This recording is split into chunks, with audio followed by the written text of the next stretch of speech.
everybody guys, welcome back to the channel. So we're gonna go check the Mugu Rock.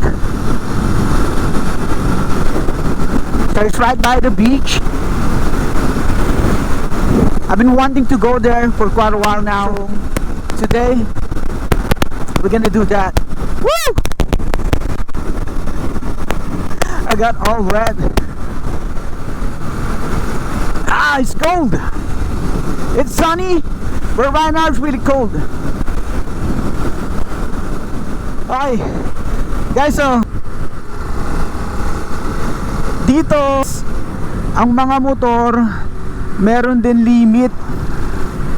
Actually, yung CCs na pwedeng pumunta. Ayan freeway entrance. Sa 150cc supposed to be yung pwedeng pumasok dito sa freeway. Sa atin kailangan 400cc and up para pumasok dito sa freeway. So dito at least 150cc para makapasok ka sa freeway. So itong gamit natin, Kawasaki KLX 233cc. So ayan yung itsura ng freeway dito guys.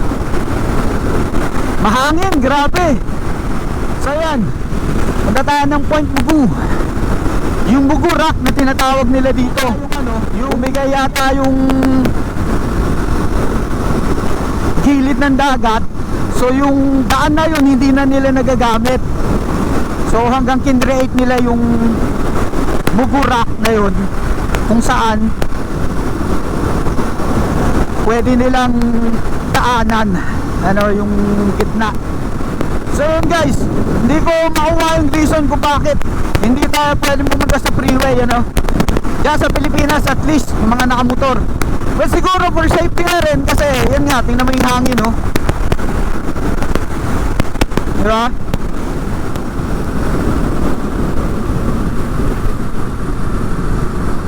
Ayan guys yung bato.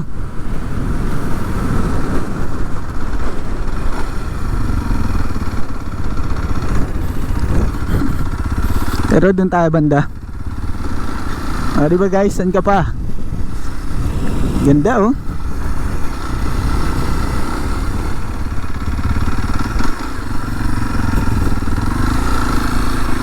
check natin dito.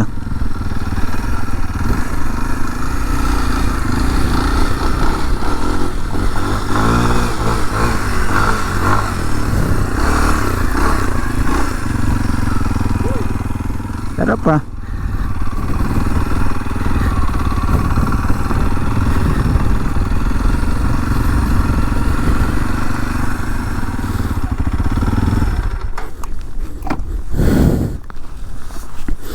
Alright. Imagine, can you believe it? 233cc nakadaan sa freeway. Woo! Okay guys, so yun na nga yung sinasabi ko kanina. Dito sa US at least 150cc pwede na sa freeway o kumbaga expressway dyan sa atin. So itong Kawasaki KLX 230 natin is 233cc. So okay naman siya. Dito medyo hindi safe talaga ang sabihin natin kasi itong motor na to medyo magaan pa nga to pero yung mga big bike talaga, ayun, talagang safe na safe sila kasi dun sa bigat nila dito sa freeway walang problema. So itong Kawasaki KLX 230 natin medyo bagaan kanina, nararamdaman ko yung hangin yung buga ng hangin. So andito tayo guys sa Mugu Rock. Yan yung sinasabi ko kanina. Ayan guys so hinati nila tong daan na to, itong bundok na to, para magbigay daan dun sa freeway. Dito kasi sa kabila nandyan yung tingnan natin. So ayan yung sinasabi kong freeway na dati, bali bumigay yung gilid na yun sa kabila. So ayan, ginawa nila ng daan dyan sa gitna mismo ng bundok.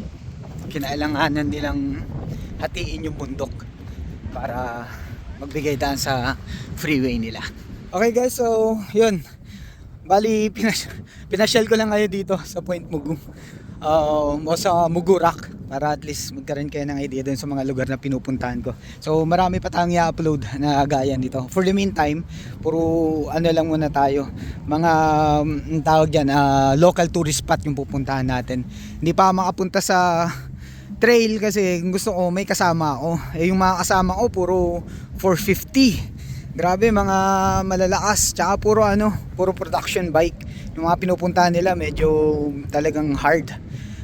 Bali meron ng mga tropa dito na mag-uumpisa lang din mag-trail yun. Nihintay ko lang yung mga motor nila, tapos lalarga tayo. Ayan guys, oh. Maabot tayo ng 60 miles per hour.